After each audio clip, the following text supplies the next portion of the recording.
Good morning, Stuart. Hi, Dave. Nice to see you again. You too. You too. Thank you for joining me on this episode of Bangkok Thought Leaders Quarantine Edition.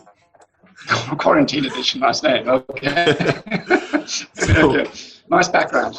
Thank you very much. So I wanted to talk to you today because I'd seen a LinkedIn post from you that was getting a lot of attention. Right. I'm keen to dig into that because you've looked into your crystal ball and you've seen the future. So I'm keen to pick your brains on that a little bit. I think I would imagine most people watching this on LinkedIn will already have a good understanding of you, local legend, king storyteller, hardly. Managing director of Weber Shandwick, former director of OzCham. Have I missed anything? No, that's about it. Thanks. It did get a little bit of traction on LinkedIn. I mean, while I do often think about the future and the things that we do today and how it would impact our business, and I do it a lot with you with Lexicon, and I know you do the same with me with Weber Shandwick. So I don't actually post that often on LinkedIn. Maybe I should do it a bit more. So I was a bit surprised, but it struck me very early. In fact, in the first 2 days of the work from home phenomenon. It's not new, but everyone's now doing it. And because we're forced to do it, we have to think a bit more about it, don't we?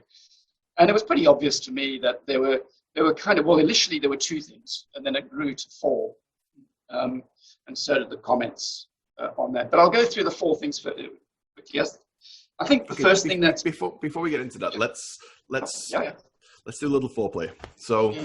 to set the scene, obviously, we're deep in the middle of this pandemic right now. We're 2 or 3 weeks into it.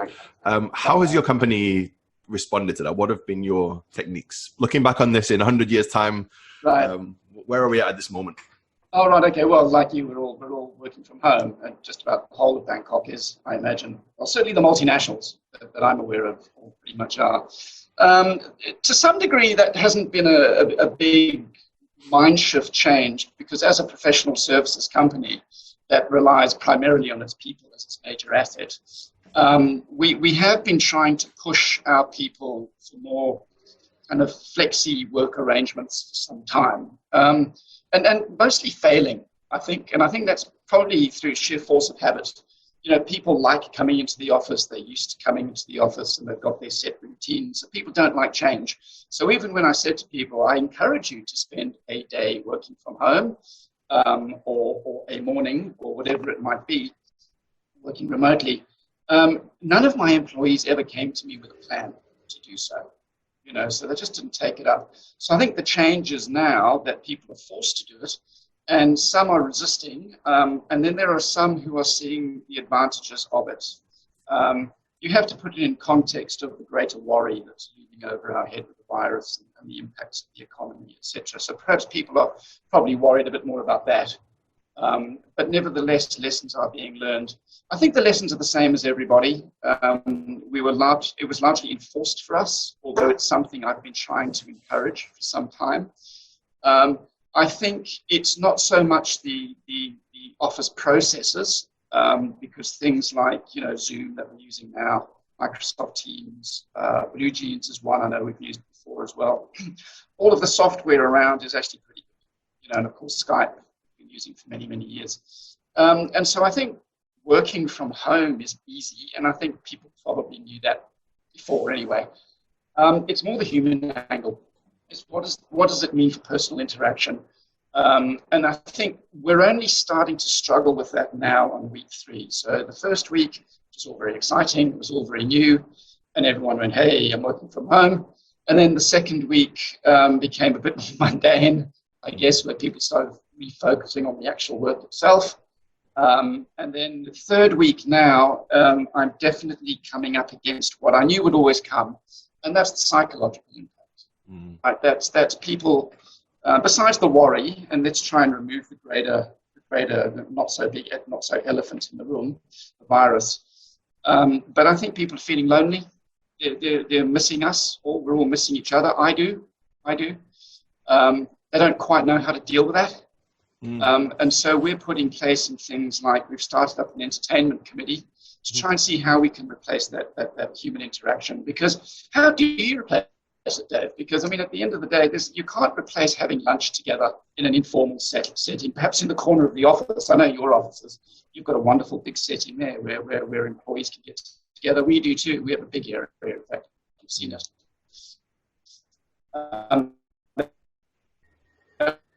We use a lot. Play game cricket, that sort of thing. So how do you replicate that? So it's not so much client facing. The brand doesn't change, and I will get onto this later if you want. The brand promise stays intact. How much does it impact you physically? And that's more of an employee question. It's an internal processes question. The work processes are largely intact.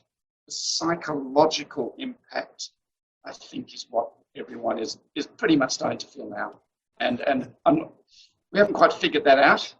I think if you go back to old military people who are used to, say, working on boats or in submarines under the ocean for 6 months and things like that, I think we'll probably see a lot of the research coming out of that, or people who spin around the Earth on these spaceships.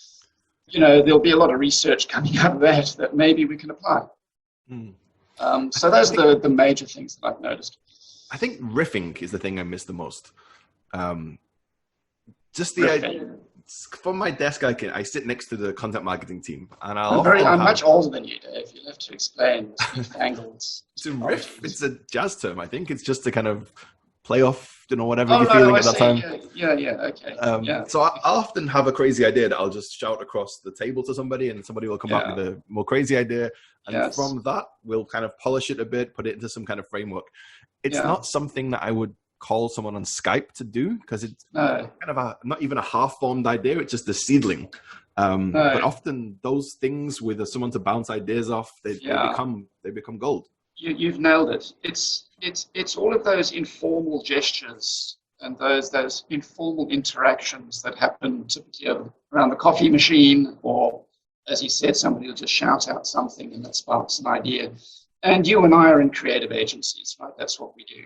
We're storytellers, both of us. And so to tell stories, we have to, the foundation of every good story is typically another story, right? Of course. It's usually something you've read or you've seen or you've heard in the past, and you've added it to your story, and hey presto, you've got a new narrative. But nobody invents something in a vacuum. And especially stories, they're always they draw their inspiration from somewhere else, and so we're missing that. I think we are definitely missing that. And how do we create those ideas? How do we get that brainstorming happening on Zoom or Microsoft Teams to do some work? Exactly. That's the challenge, and that's kicking in now. This week 3, people are going, okay, so I know how Microsoft Teams works. How do I use it? Yeah, well, I think that sets the scene very well. That's the present equilibrium. We're deep in the zeitgeist. So that segues very nicely to your LinkedIn post. So you made 4 bold predictions about post-COVID world. I'd love to discuss these with you. Would you like to introduce your first idea? Let me do the 4. I think we've written them down here if I can remember them. Okay, so the first one was the obvious one for me. This is where it came from, where I said the first thing that happens is that landlords, and I'm talking about office or commercial landlords here, will probably be quite frightened by all of this, because when we all finally do go back to work as normal, we're all at work, but into the workplace, the office, we will probably realize just how little of that space we actually need.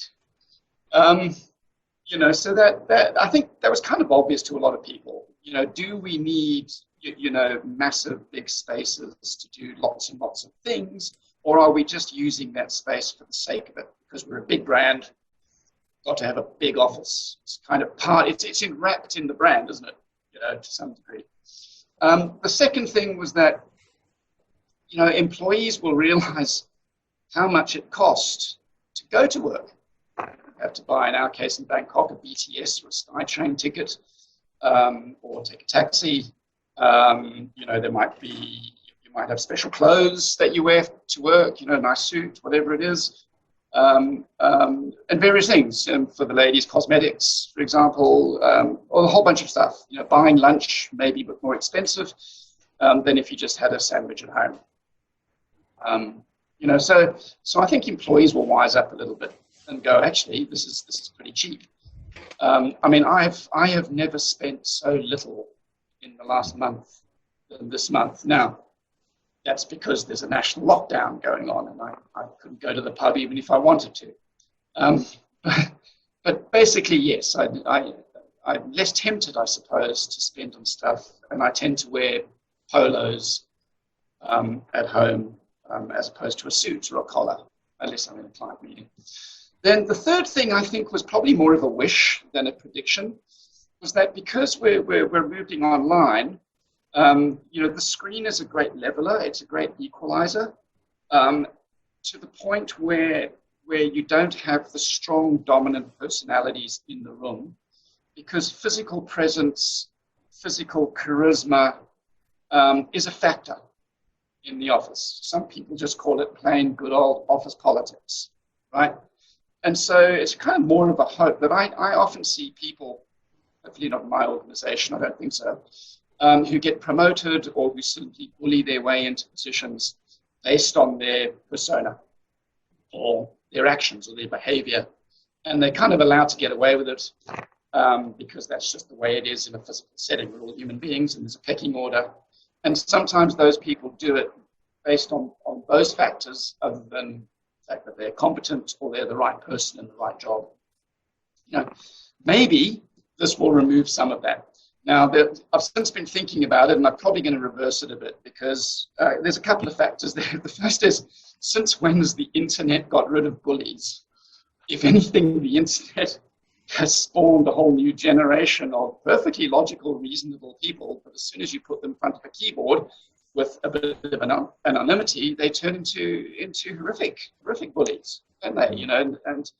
And so maybe I was wrong, or maybe I will be wrong. I hope I'm not. So, and I suppose the second thing is good old office politics will always find a way. You don't need physical space to be a politician.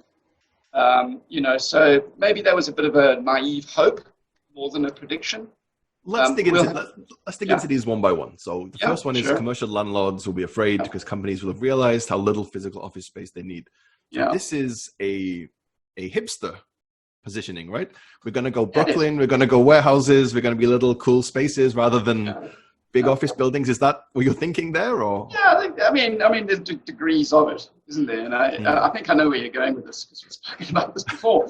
But I think basically we've been programmed, or I won't say brainwashed, because at the end of the day, it's our decision.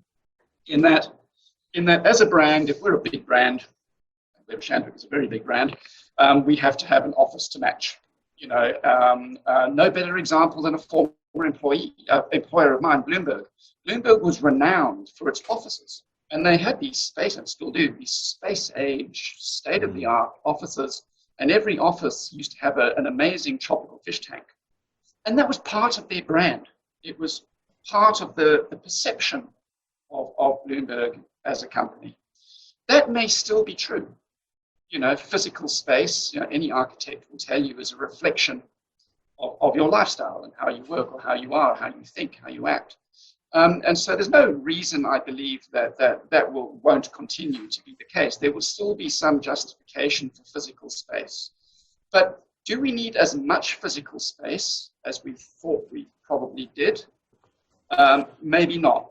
Maybe we don't need everybody to have their own desk 10 hours or 8 hours a day every day. Maybe we only need half of that, and maybe some people, you can have two teams. So one team works at home, the other team works in the office, they swap over, or whatever suits that particular company. That doesn't work for manufacturers. You can't make Chevrolet at home.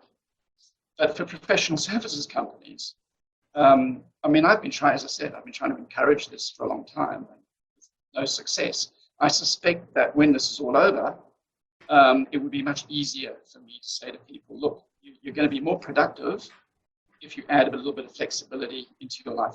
And I'll tell you why. We've actually robbed our employees of their home space and their private personal space for some 10 or 20 years now, really since the advent of the internet and especially the smartphone, right? We have been stealing their living room, or even their morning shower sometimes, and saying, you've got a smartphone, you need to answer this phone call straight away or this email, and so you have to switch your Netflix off, freeze frame it, and get on the phone.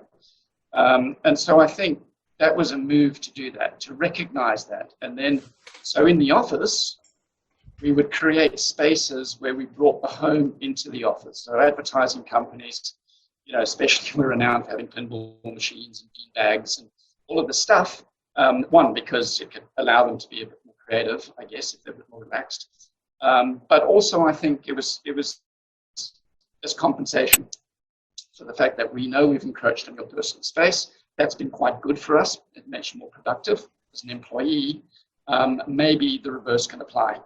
So do we need more functional workspace, but we need to keep that workspace which is missing as a result of working online, that human interaction. So let's not drop the beanbags and the pinball machines and the meeting areas, but we can drop rows and rows and rows of boring desks. Well, I think the idea of work from home, we've been doing it for 3 weeks too. Yeah. I think it was much more appealing in theory than it has been in reality. Yeah. Maybe it's different in different countries, but certainly for Thailand, a lot of... What's been hard for you? I live alone, so my office view is this kind of all windows view of the city. Every morning I go in the office and I'm full of inspiration and world dominance ideas. Here I wake up and look at this wall. It's not quite as inspirational. No, my colleagues, like the little nephew and niece who's so adorable when you play with them at the weekend are much less adorable when you're trying to edit a complicated document. Your lovely cat who comforts you after work is much less cute when it's running across your keyboard during a Zoom chat. So whether these are growing pains that we can evolve beyond, or whether these are just the realities of work from home, my instinct is that I've heard a lot of hyperbole about this is going to be a revolution in the workplace. I don't think it's going to be a revolution. I echo what you're saying. I think there'll be an evolutionary process in which certain tasks will make more sense to be done remotely. Digital transformation was already in action. And what digital transformation means at its core is taking data and turning it into actionable moments. So for Lexicon, we never really had a great tracking mechanism internally because we just relied on the leader of the team to kind of know what was going on. Remote work has forced us to measure everything more carefully, to have a much clearer process than ever. So as a result, we've got a better sense of jobs on hand than we ever could. When we go back to the office, therefore, we'll be able to see clearly, well, this person has a 40-hour week all scheduled already. If they need to do that remotely, that's fine. As long as they get those 40 hours, then it doesn't matter where they are.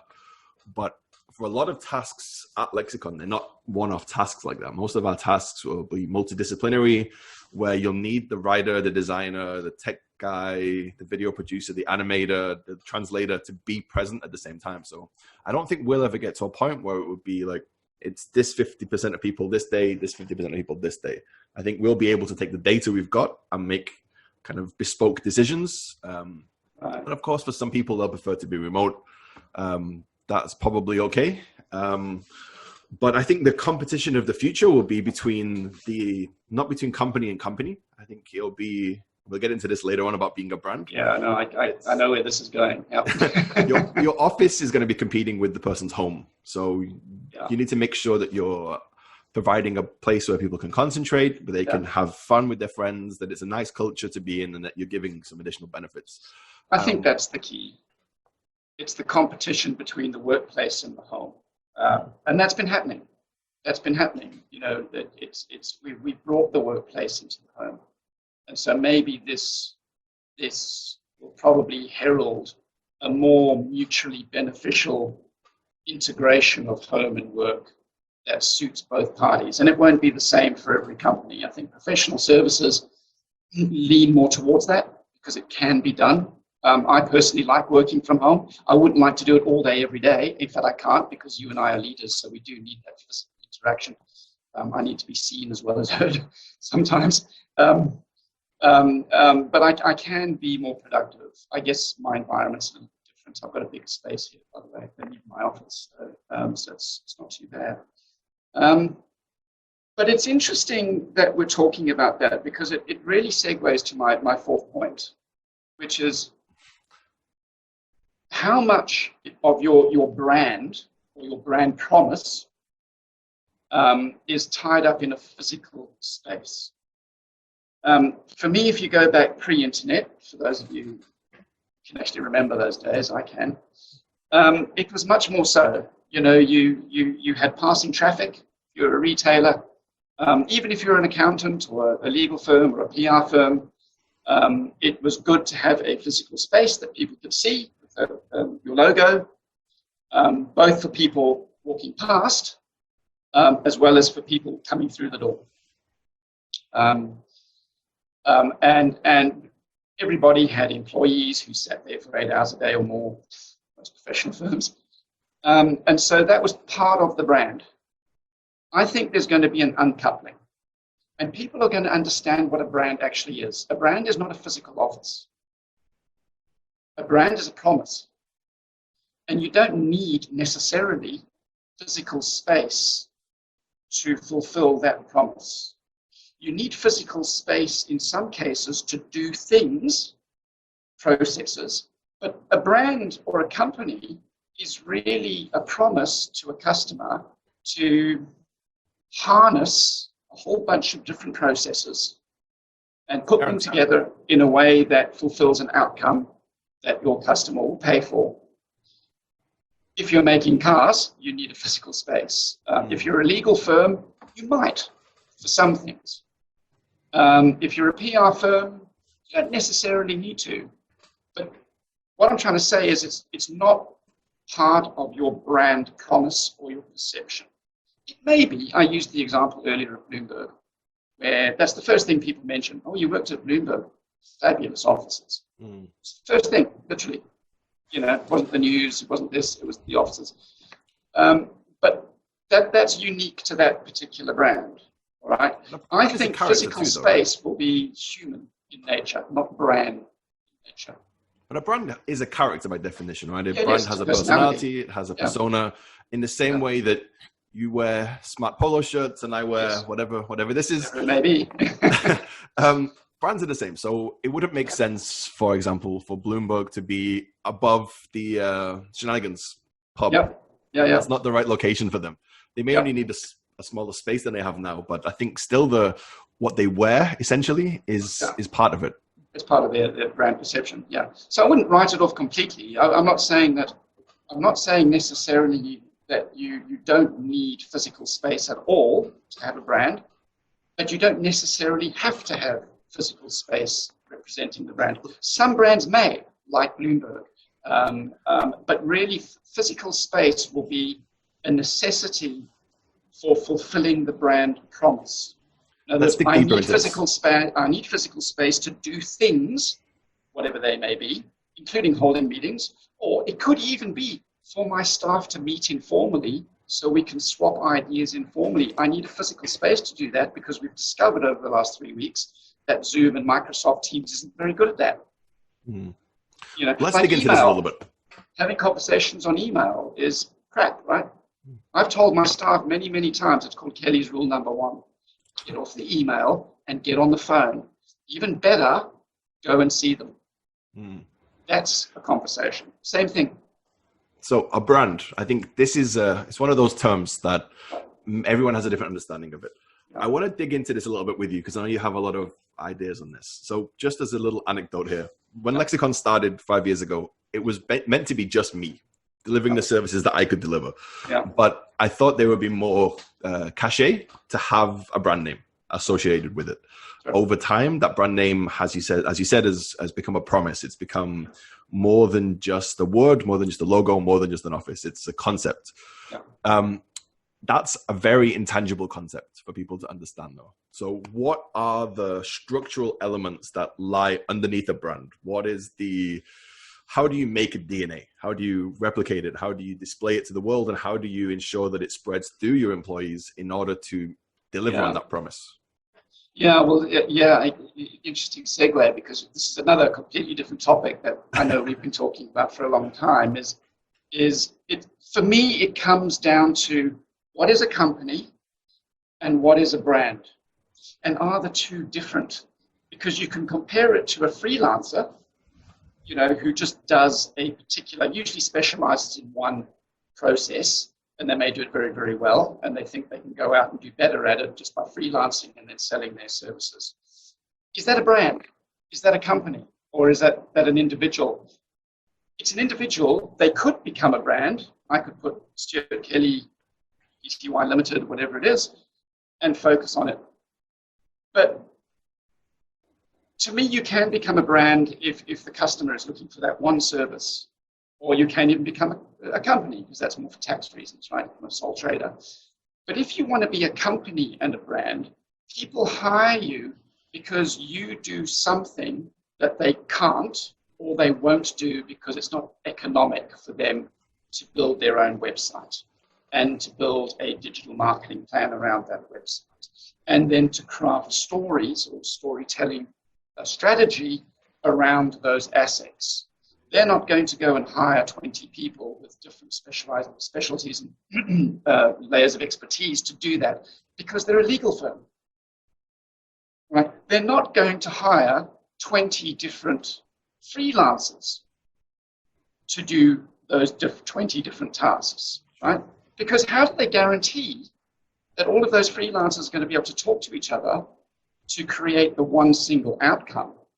So as a brand / company, it's your promise to be able to organize those processes in such a way that you can guarantee an outcome. That's your promise, or guarantee that I can organize processes. And it's the bits that people don't usually see, I think, that make that system possible. It's the underlying things like the passion, the mission, the values, the process mapping. It's and that's what the brand is. Client relationship management. It's a vision and a core focus that everyone is aligned to, whether they're a web developer, whether they're a content producer, whether they're the MD or the CFO or the person who peels the oranges at half time, or whatever it is. They're all aligned to that promise, that brand vision. One of the best examples I ever had of this, Dave, is McLaren. I think it was McLaren. It was one of the four. Please go ahead. No, I love this story. I love this story. I think it was McLaren. It could have been Lotus, but I think it was McLaren. It was one of the British Formula One teams.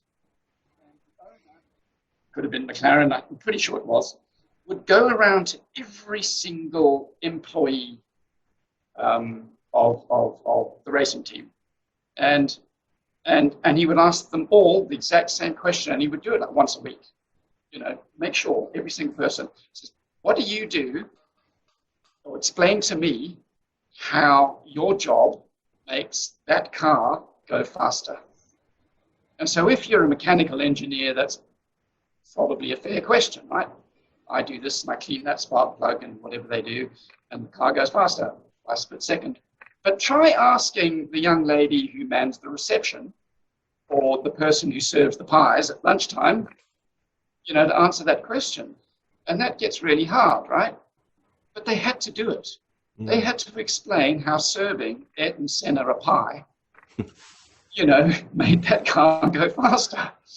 Or answering the phone in 2 rings instead of 3 made the car go faster. And they had to do it. And he would force them. He wouldn't let them go until this poor person had answered this dratted question and kept them awake all night, thinking. But it was the best exercise, he said. Everybody was completely aligned to one thing. My core focus is to make that car go faster. And if you're not helping, there's no reason for you to be part of this company. Simple as that. And so I think that's the brand promise, right? And the people live it. They know why they're there. If you're a freelancer and you think you can make your own car go faster, fine. There's no reason to go and work for McLaren. Go and start your own team and do it all yourself. But sooner or later, you will find that you need to hire other people. You need to hire electrical engineers, mechanical engineers, people who serve pies, you name it. And then suddenly you realize that you need a brand. You need a company. And so that's why a collection of 20 freelancers is never going to be able to achieve the kind of outcome that I know Lexicon achieves. So I use your services.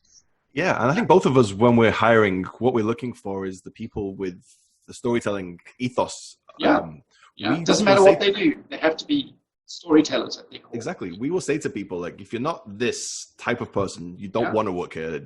For us, you got to be a talented, internationally minded, creative storyteller. And all those words are key to us. Obviously, talent is permission to play. Creativity is permission to play.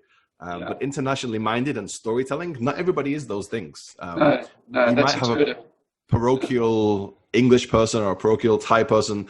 They're not going to work inside Lexicon because you need to have that vision of be international. You need to have a sense of wonder about the world. And the storytelling aspect, like you and I will spend hours picking apart stories of things that we probably don't even need to it's those key ingredients of what makes a company / brand, right? It's the vision. What is your vision? What are your values? Because all your employees need to be aligned with that. As you said, some of them are permission to play. You have to be able to read and write in English. Okay, that's not a value. That's just an absolute must skill set. But internationally minded, that can be a value. The appreciation of storytelling is a value in a way. And so that's part of that vision. And then the company has to have a core focus. This is what you do. This is what clients hire you to do because either they can't do it themselves or they won't do it themselves, or everybody else out there that says they can do it can't do it as well as you can. That's your brand. And the consistent delivery of that promise is what makes the brand, right? It's the promise, yeah. Many freelancers will have different definitions of what good is, and they'll all come in a different direction. So and how do you organize 20 different freelancers all living at home, all having the same conversation? I mean, how do you know they're not competing against each other? And then how do you manage client conflict? How do you, it's at the end of the day, a company needs to take over that because that outcome for that client is too sophisticated, it's too complex for 20 separate freelancers, 20 completely different brains to gel together and merge. You need a company with a brand, with a common vision and a core focus and a structural series of processes under a common promise to the client with leadership that's driving that. To harness all of those wonderfully talented people. You could conceivably have a company that hires freelancers to do that. But why can't the freelancers do it themselves? Why? Because they need a brand. They need a brand promise to harness them. Indeed. All right, so that's questions or ideas 1 and 4 considered. Number 2 was feels employees. Like a lot more. Employees will have learned how much it costs to commute to work, buy new clothes, cosmetics, eating lunch, daycare, etc. Tell me about this. Well, it just struck me when I went on SkyTrain a few weeks ago now, and I took out my little orange rabbit card. And for those of you who aren't in Thailand, you fill up your rabbit card with stores cash, and you have 50 trips. In my case, but you have to use them within 30 days. Otherwise, it just completely wipes them. And for the first time in 6 years I've been living in Thailand, I beeped my rabbit card and it went, and it said 0 credit. And I went, what? But I haven't used the BTS in weeks. How can I have run out of it? And then it went, 30 days. Okay. So basically, I'd spent 1,000 odd baht storing it on my card, and I hadn't used it. And so it was 1,000 baht that, and then I thought, wow, do I really spend 1,000 baht a month or whatever it is, 1,300, something like that, a month, just going to work and back? Now, for somebody like you and I mean, the senior leaders, that probably doesn't sound like very much. But if you're one of my lowest paid employees, 1,000 baht is a lot of money, Dave. And so that made me think. I thought, wow, well, not only have I just wasted 1,000 baht because I haven't used a card, but that's what I would spend every month, on travel. And then I thought, what's that as a percentage of salary for my lowest paid employee? And that's sizable. So the alternative for him or her was to live at home. If they're in their late 20s or mid 20s, that might not suit them. It's suddenly they're still at home, mum and dad, and they're back the whole time. whereas if we let them work at home, maybe they could have their own space, their own condo, because they don't have to spend 5,000 baht a month. That's half of the rent paid, pretty much, for your average condo. To play devil's advocate here, I've interviewed many people where they've mentioned in the salary request, I have to travel from Bang Na. Like, would you put on an extra 1,000 or 2,000 baht? Living costs in Bangkok are higher. As a result, salaries in Bangkok are higher too, right? If you or I were to work in Udon Thani as the managing director of a local storytelling firm, we'd be earning a lot less. Yeah. So I think that while it's true that people will save more money if everything's done remotely, that may also factor into salaries then. Like, okay, well, if you're not coming to the office, I'm going to pay you 25% less because I don't know what you're doing. Well, sure, but ultimately that will impact on companies' profitability because they'll be more profitable as a result, which will only probably put more pressure on competition for the best talent. And so that will probably even out at some point because there's competition for talent in Bangkok. As you know, that competition is pretty intense. And so your ability to pay them more will increase. And so I suppose this is all economics, or business 101. In theory, we know that sometimes practically in theory doesn't always come into play, but in theory, those market forces should balance out, and that the best people will still be able to command that extra 20%, whatever it is. To go from economics, your ability to pay will be better. To go from economics to anthropology for a moment, if you don't mind. Wow, this is okay. This is a typical Dave and Stu conversation. So I think that every country has its own unique culture, of course. That's not a controversial statement. I intuitively feel that work from home would work better in the West than it would in Thailand. Yeah. Because I think I've heard that many times here. Not because there's any less trust, but I think the desire for it. Thai people generally are very communal. They want to have lunch together. They want to do things together. They want to give feedback to each other. Yeah. You have that hierarchical structure where you kind of need that person above you to guide you. Yeah. I think to ask a junior employee, one of your lowest paid employees, to work remotely is almost a form of torture for them because they're not going to have the social interaction that's a rite of passage. They're not going to learn the cultural norms of the office, which they need to learn from their seniors. They're not going to get the on-the-spot direct feedback, even if it's hard feedback. Absolutely right. Yeah, and that's still true of Bangkok, even though it's grown up a lot as a city. It's in every sense a modern, I wouldn't quite say first world, but certainly in some aspects it's very, very first world, right? Certainly in terms of shopping malls. Some of the transport infrastructure is certainly. But nevertheless, even the most sort of, I suppose, first world of employees who come to a typical multinational company such as ours, Weber Shandwick, I can put almost all of my employees in any Weber Shandwick office anywhere in the world, and they'll pretty much fit in.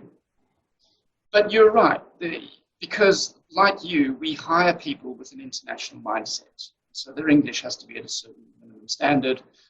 Most of them have probably spent a year or two studying overseas anyway, or they watch Netflix all night, something like that. So they do have that mindset. So Bangkok is probably slightly different, but I think your point is well taken, and I think you're right. Even then, there is a natural Thai-ness that never really leaves, right? And they are much more gregarious by nature than certainly were in Australia. And Australians are gregarious people. We like to hang around with our mates. Sense of mateship is a cultural reset. Thais even more so. It's interesting that you raise hierarchy. I hadn't quite thought of that they need the physical presence in the room of a leader. I guess that speaks to my number 3, the wish list, removing the strong personalities so that actually the right people. Whereas would Thais be more comfortable with that or less comfortable? I know in my experience, and I've interviewed hundreds of Thais, over the years, and one of the reasons they want to join us or Weber Shandwick is because they're attracted to a global brand, a multinational brand, and also some will openly admit, some probably not quite as open, will admit they like the the flatter leadership structures. It's not quite as siloed. Exactly. And that's where the internationally working in a Thai bank, for example. Yeah, that's where the internationally minded thing comes in. For people who are more conservative in their nature, they don't want internationally minded. They need just put me in a system. I know that if I stay in that system for 10 years, I'll eventually be a director, irrespective of my ability level. No, exactly. And some people are like that. Well, I mean, here's another example of that, right? I mean, in the first week of, when we closed, which was 3 weeks ago, some of my staff had already been working at home a week or two before that. It was pretty much my observation, I might be wrong, but just observing generally, that it was mostly the multinational firms who worked from home during that first week. Most of the Thai-run businesses, and I know this because some of our clients are Thai companies, didn't. Some of them are now, and some of them still aren't. So even though there are government directives, not quite orders, but there's direction to move from home, some of those businesses aren't. They're still asking their employees to come into the office and work from the office. So again, there's that more conservative mindset coming in. But definitely the multinationals, again, we take our cue from our colleagues overseas.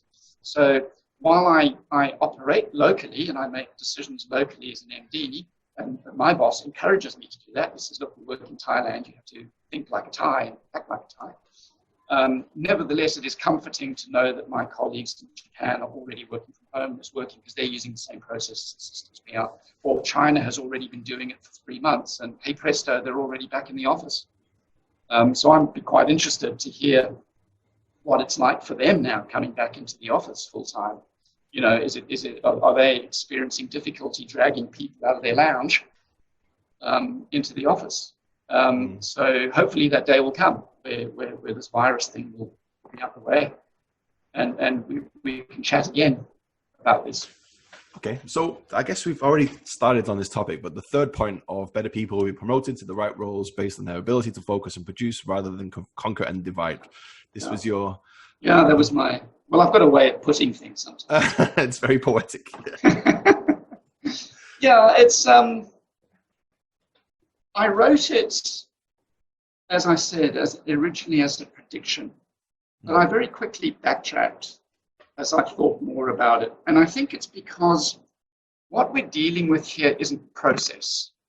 It's the human nature. It's the human element. Processes will evolve and change according to whatever is necessary, driven by whatever economic forces at work. It's very hard to change human nature. And we are by nature, or at least in the modern day and age, we're pretty selfish as a species. Certainly the way our society is structured, our economic system is structured, it almost encourages individualism to the point where it can be destructive sometimes. So I know you and I talk a lot about right person, right seat, right? So that the right person has got to exemplify the core values. They've got to want it. They've got to get it, and then they've got to be capable of doing it. And then when you've got those things, they're aligned to the core values. They've got the right focus. The focus is the company focus. They get it, they want it, and they're very talented at doing it. You've got the right person in the right seat, right? So, but we know that in our system that doesn't always work that way because of the dominant people in the room, personalities in the room, and the strong sense of individualism, and sometimes impact negatively. So I think I pretty quickly backtracked on that. I mean, I hope that happens. I hope more of the right people get put into the right seats as a result of working from home, because the dominant people don't quite get the opportunity. But as I said, there were two reasons. There was the internet, sadly demonstrated that it is not the great democratic leveler we probably naively hoped back in the mid-90s. In fact, it promotes bullying, sadly so. And human nature. It's not just our economic structure, but maybe there's a bit of our nature. And it's interesting when we talk about the previous point, the Thais being happier. in a more hierarchical, structured system where, those power relationships are already in place. You're in there and you're almost ordained to that role. And talent doesn't always come into it. It's family surname, it's where you're born, it's all of this, etc. Your alliance that you built. Whatever it might be, what alliances you've built, your connections that you have, all of those things. And so there's a comfort there. Maybe that is one way of getting rid of the politics, right? Because in the West, where individualism kind of reigns supreme, that's where the competition is at its most acute, because anybody can get to the top, in theory. And so you're relying on the force of your own personality. And those people who don't have a lot of talent, or they're just in the wrong seat, that's the only way they can get ahead. Mm. And so, if you take away big physical presence and in the room power, what are we going to do? What are we going to do? That's what I know. That's why I kind of like to be seen sometimes. I don't have to shout very loudly. Yeah, you're 7 foot tall. No, we're both big fellas, that's for sure. I like to think we're friendly and engaging enough, and we're sort of non-threatening in our ways and stuff. I like what you were saying about the right people, right seats, though, because I think that's a lesson that is universal. That it's not just about Thailand, it's not just about COVID. It's one of the things I've learned from running a little business over the last few years is you got to define the 5 key functions of the role and evaluate the people based on that. Because you might say, okay, you're a manager now, you manage your team, but what that means is going to be different for every team leader. Their interpretation of what a manager should be needs to be coached and guided and given a framework, and they need to be evaluated based on what they insisted that they would do and that they were evaluated on when they were hired.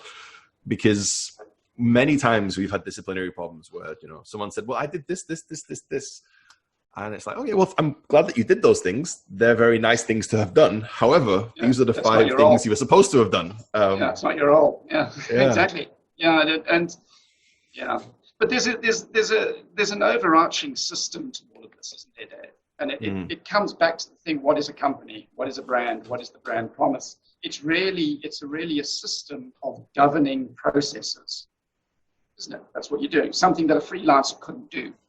Or 20 freelancers couldn't do because they couldn't organize us up in a brewery. They're very good at doing that.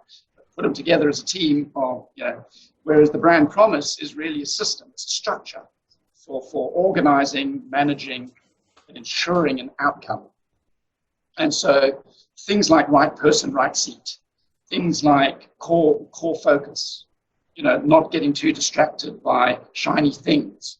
Oh, let's go and sell widgets to the Vietnamese. Well, we're a legal firm. Maybe we shouldn't be making widgets.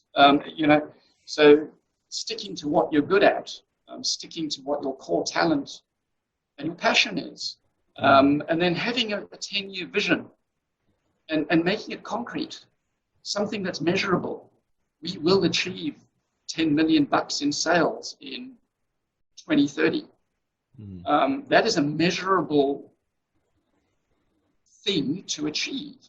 And by writing it down and all agreeing on it, you are much more likely to achieve it because you know where you're going than if you just said, we're going to grow. We think we'll grow. Good at what we're doing, might be very talented, maybe we'll grow. But you've got to know where you're going. And so that structure. And then, of course, you've got to have the right person in the right seat.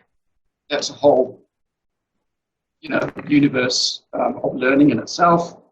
Then you have to define your processes, because every company has pretty similar processes. We have a sales process, we have a marketing process, we have an HR process, we have a finance process, we have an operations process, we have a customer satisfaction process. So we have to have those things, and we have to have them well defined. I mean, how many companies can actually define them? Yeah, very few. I'll speak to the CFO, they kind of know that number stuff. I'll speak to my sales team, I don't really understand their language. Well, you have to. Everybody has to understand with one language, and everybody has to understand what those processes are. So that's what the brand promise is. It's saying to you, you need to believe me when I say I will achieve that outcome. Why? Because I have the ability, I have the wherewithal to manage and orchestrate and coordinate all of these wonderful people and processes with one thing in mind: my promise to you. So for a lot of businesses are probably a bit slow right now with the work from home, with the pandemic in full effect. Would you say that developing those metrics, those vision, mission statements, is that a good use of somebody's time right now? Yeah, it is. I'm doing it. Oh, I mean, okay. I'm doing it. Probably haven't done it enough in the past because we get very busy and we think those things that we're busy doing are really important. And when you do look at these things and review your structure, your vision, your 10-year mission, your 3-year mission, your 1-year mission, things that you need to do and achieve to do that, you realize that actually as an MD, and you're an MD owner, you're doing too many of the things that actually you shouldn't be doing. Absolutely. And that means that you haven't got the right people in the right place, or there's just no structure, or there is no clear process, which means we're doing too much. We need to be spending more time doing what I've been doing in the last few days, which is exactly that, looking at my structures, my processes. The vision. You know, the vision. And we need to spend more time doing that. So I would probably say to any MD, senior leader, manager listening to this, that use this time at home, because the one thing I am loving is that I do have time to actually plan my afternoon or morning a bit more than if I was in the office, when I'm always responding to, frankly, everything that comes up, and I shouldn't be, you know, unless I close my office door, which I don't like doing. Then people leave me alone. But if that's open, they'll just be in and out all the time. Help me with this, help me with that. Can you edit this press release? And so, well, why am I editing a press release? Well, because you're really good at it. I said, yeah, but, you know, it's 10,000 baht an hour of service. Expensive for me to do that, but fair enough, I'll do it anyway. You know, so whereas at home, I can focus on the things, and I've realized it allows me to focus on all the things that I should do. So there is one benefit for working from home, Dave. People like you and me, it allows us to cocoon ourselves and give ourselves the time to actually focus on, frankly, what we should be more focused on. Yeah, that's a good point. So hopefully when this is all over, I know we're facing economic tough times, but maybe some great ideas will come out of this. Inevitably they will. Maybe the yous and me's will come up with great ideas over the next few weeks. And so when we're ready to bounce back,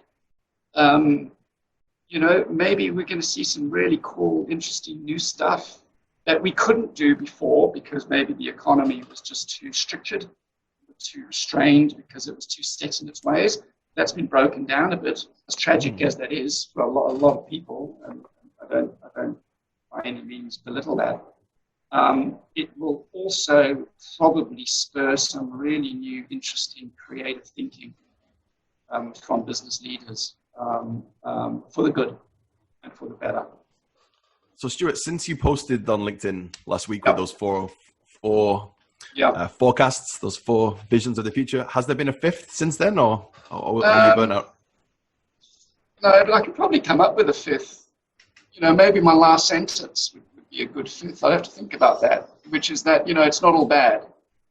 That if people will take the time, will take this time that we've been given, it's been forced on us, to use it constructively, and to use it to generate, to think forward about what the future may look like, and see how we can use that as an opportunity. Because I think the world will need entrepreneurs. The world will need creative people, will need business people to pick up the pieces. You know, people who understand work from home, people who understand new technology, and most important, people who understand human behavior. Because I think we've discussed today that human behavior, it's not the processes we struggle with, because those will evolve and change according to what the economic suggest. But human behavior hasn't changed or won't change that much, or the way we innately are. And so how do we use those things as opportunities to help this economy rebound with new ideas and fresh thinking? What have we learned from this? So that would be my fifth point, is that, there will be change.